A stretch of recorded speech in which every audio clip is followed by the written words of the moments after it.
जब करोड़ों की संपत्ति छिन जाने पर बेटे ने मौत को गले लगाना चाहा, तब एक बूढ़ी मां के महाशिवरात्रि व्रत और महादेव की भस्म ने कैसे किया ऐसा चमत्कार, जिसे देखकर नास्तिक बेटे की भी आंखों से छलक पड़े आंसू।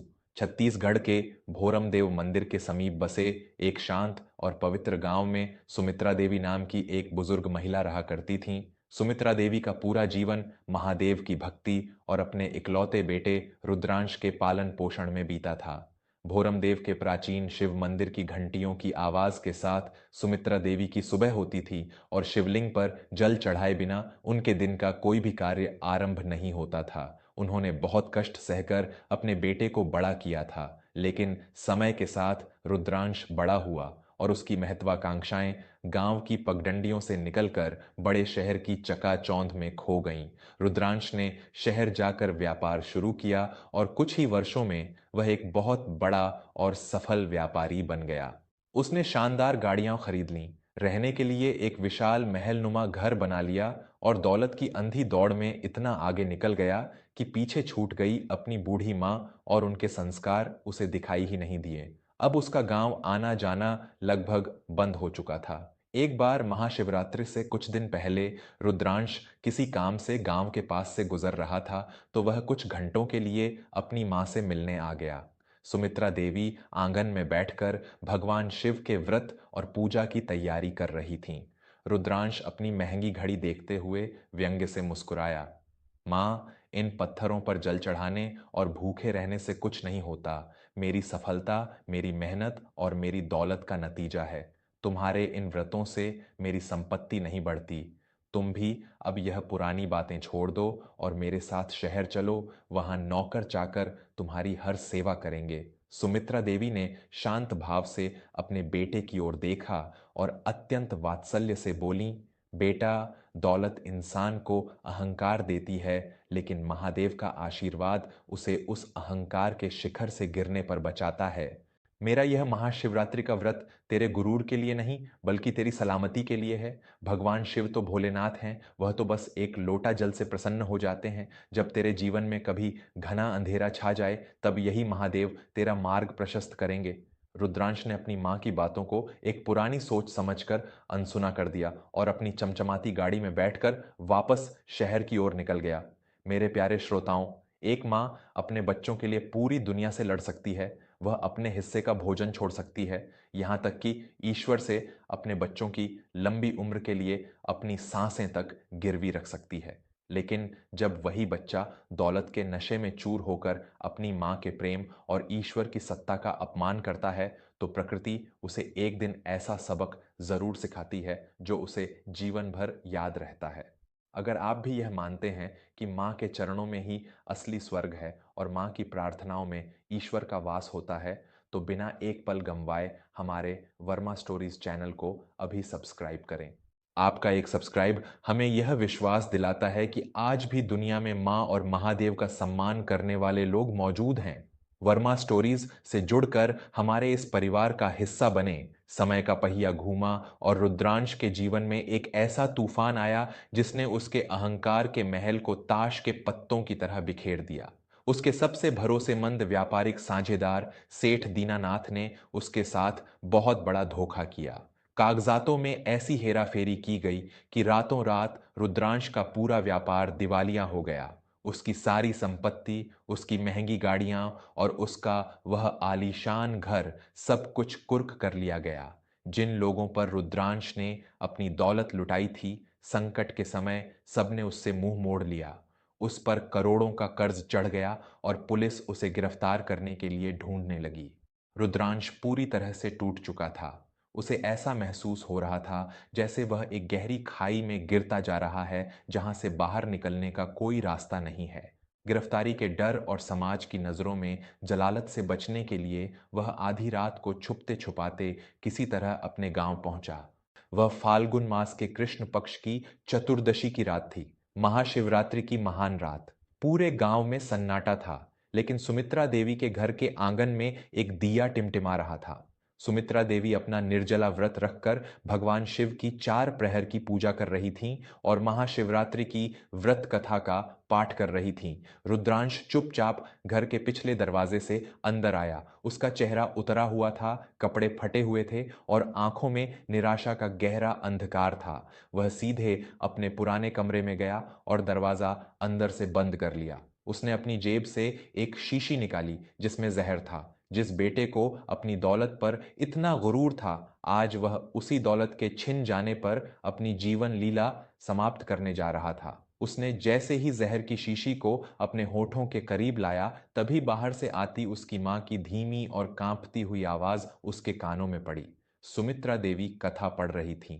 जब समुद्र मंथन से हलाहल विष निकला तो पूरी सृष्टि भस्म होने लगी। तब भगवान शिव ने संसार की रक्षा के लिए उस विष को अपने कंठ में धारण कर लिया और नीलकंठ कहलाए। महादेव अपने भक्तों के हर विष, हर संकट को अपने ऊपर ले लेते हैं। यह शब्द रुद्रांश के कानों में पिघले हुए शीशे की तरह उतरे। उसके हाथ कांप गए और शीशी जमीन पर गिरकर टूट गई। जहर फर्श पर फैल गया। टूटने की आवाज सुनकर सुमित्रा देवी तुरंत पूजा छोड़कर दौड़ी। उन्होंने खिड़की से झांका और रुद्रांश को फर्श पर बैठकर फूट फूट कर रोते हुए देखा। सुमित्रा देवी ने दरवाजा खुलवाया और अंदर आकर रुद्रांश को अपने सीने से लगा लिया। रुद्रांश बच्चों की तरह बिलखते हुए बोला, माँ, मैं बर्बाद हो गया, मेरा सब कुछ लुट गया।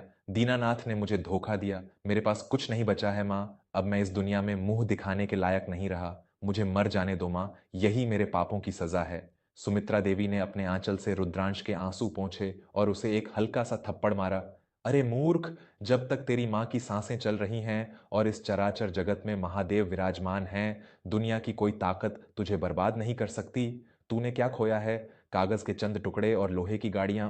असली दौलत तो तेरे भीतर है, जो मैंने तुझे संस्कार के रूप में दी थी। चल मेरे साथ। दोस्तों, इंसान अपनी मेहनत से बहुत कुछ हासिल कर सकता है, लेकिन जब बुरा वक्त आता है तो केवल ईश्वर की कृपा और माँ बाप के आशीर्वाद से ही विपत्ति के पहाड़ काटे जा सकते हैं। एक माँ अपने बच्चों को कभी हारने नहीं देती। अगर आपको भी लगता है कि जब दुनिया साथ छोड़ देती है तब केवल ईश्वर और परिवार ही हाथ थामते हैं, तो अभी वर्मा स्टोरीज को सब्सक्राइब करें। हमारे जीवन में रिश्तों की क्या अहमियत है, यह समझने के लिए इस चैनल को सब्सक्राइब करना बहुत जरूरी है। आपके प्यार और समर्थन से ही वर्मा स्टोरीज आप तक ऐसी प्रेरणादायक कहानियां लेकर आता है। सुमित्रा देवी रुद्रांश का हाथ पकड़कर उसे आंगन में स्थापित छोटे से शिवलिंग के पास ले आईं। रात का तीसरा प्रहर चल रहा था। उन्होंने रुद्रांश के हाथों में जल से भरा एक लोटा दिया और कहा, बेटा, आज महाशिवरात्रि है। आज की ही रात भगवान शिव ने विष पीकर सृष्टि को बचाया था। तेरे जीवन में जो यह निराशा, असफलता और अपमान का विष है, उसे आज महादेव को सौंप दे। यह जल चढ़ा और अपने मन के सारे अहंकार और दुखों को शिव के चरणों में बहा दे। सच्ची श्रद्धा से किया गया महाशिवरात्रि का व्रत और कथा श्रवण कभी निष्फल नहीं जाता। रुद्रांश, जो कभी भगवान को नहीं मानता था, आज पूरी तरह से शिव की शरण में था। उसके आंखों से बहते पश्चाताप के आंसू शिवलिंग पर जल के साथ गिर रहे थे। उसने पूरी रात अपनी मां के साथ बैठकर महाशिवरात्रि की व्रत कथा सुनी। कथा के हर शब्द के साथ उसके मन का मैल और अहंकार धुलता जा रहा था। उसे एहसास हुआ कि उसने दौलत के पीछे भागते हुए कितनी बड़ी गलती की थी।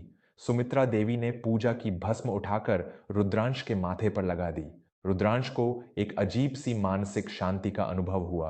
वह भूल गया कि बाहर उसके लिए कितनी बड़ी मुसीबत खड़ी है। सुबह की पहली किरण के साथ ही गांव की सड़क पर एक गाड़ी के रुकने की आवाज आई। रुद्रांश का दिल धड़क उठा। उसे लगा कि शायद पुलिस उसे गिरफ्तार करने आ गई है। लेकिन दरवाजे से जो व्यक्ति अंदर आया, वह कोई पुलिस वाला नहीं, बल्कि रुद्रांश का चचेरा भाई माधव था, जो शहर का एक बहुत ही होनहार और ईमानदार वकील था। माधव के चेहरे पर एक बड़ी सी मुस्कान थी और उसके हाथों में कुछ कानूनी दस्तावेज थे। माधव ने आते ही सुमित्रा देवी के चरण स्पर्श किए और फिर रुद्रांश को गले लगा लिया। माधव उत्साह से बोला, रुद्रांश भैया, सच में महादेव का चमत्कार हो गया। रात को ही एक बहुत बड़ा उलटफेर हुआ। दीनानाथ आपके सारे पैसे लेकर देश छोड़कर भागने की फिराक में था, लेकिन हवाई अड्डे पर अचानक पुलिस की एक विशेष टीम ने उसे धर दबोचा। पूछताछ में वह टूट गया और उसने अपना सारा गुनाह कबूल कर लिया। उसने माना कि उसने आपके हस्ताक्षर जाली बनाए थे। रातों रात सारी कानूनी कार्यवाही पूरी हो गई है और आपके बैंक के खातों से रोक हटा ली गई है। आपका सारा व्यापार, आपकी संपत्ति, सब कुछ सुरक्षित है भैया। रुद्रांश अवाक रह गया। उसे अपने कानों पर विश्वास नहीं हो रहा था। रात भर में उसकी पूरी दुनिया बदल चुकी थी। जो संपत्ति हमेशा के लिए जा चुकी थी वह वापस आ गई थी। वह धीरे से मुड़ा और उसने अपनी मां सुमित्रा देवी की ओर देखा, जो आंखें बंद करके हाथ जोड़कर आसमान की ओर देखते हुए महादेव का धन्यवाद कर रही थीं। उनके चेहरे पर वही शांत और पवित्र मुस्कान थी। रुद्रांश दौड़कर अपनी मां के कदमों में गिर पड़ा और फूट फूट कर रोने लगा।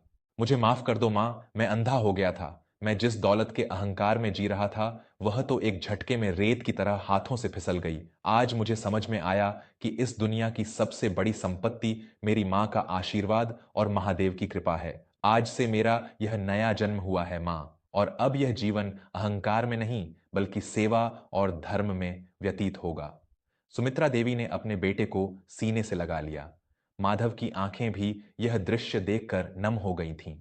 उस दिन रुद्रांश ने यह समझ लिया कि महाशिवरात्रि का व्रत केवल भूखे रहने की परंपरा नहीं है, बल्कि यह अपने भीतर के अंधकार और विष को समाप्त कर जीवन में नई ऊर्जा और प्रकाश को आमंत्रित करने का एक महायज्ञ है। मेरे प्यारे दोस्तों, इंसान चाहे कितनी भी ऊंचाइयों पर क्यों न पहुंच जाए, उसे अपनी जड़ें और अपने ईश्वर को कभी नहीं भूलना चाहिए। जब विपत्ति आती है तो बैंक की दौलत काम नहीं आती, बल्कि हमारे कर्म, हमारे अपनों की दुआएं और ईश्वर के प्रति हमारा समर्पण ही हमें बचाता है। सुमित्रा देवी के अटूट विश्वास ने न केवल उनके बेटे का जीवन बचाया, बल्कि उसे एक सही इंसान भी बनाया।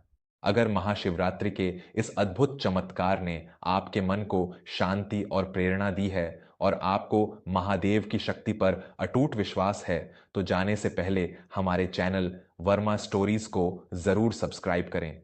आपका एक सब्सक्राइब हमें ऐसी ही मार्मिक और शिव भक्ति से भरी कहानियां आप तक पहुंचाने का हौसला देता है। हमेशा याद रखें, जो शिव के चरणों में झुक जाता है उसे दुनिया की कोई ताकत नहीं झुका सकती। वर्मा स्टोरीज को सब्सक्राइब करें, इस परिवार का हिस्सा बने और हमेशा अपनों के साथ प्रेम से रहें। हर हर महादेव। धन्यवाद।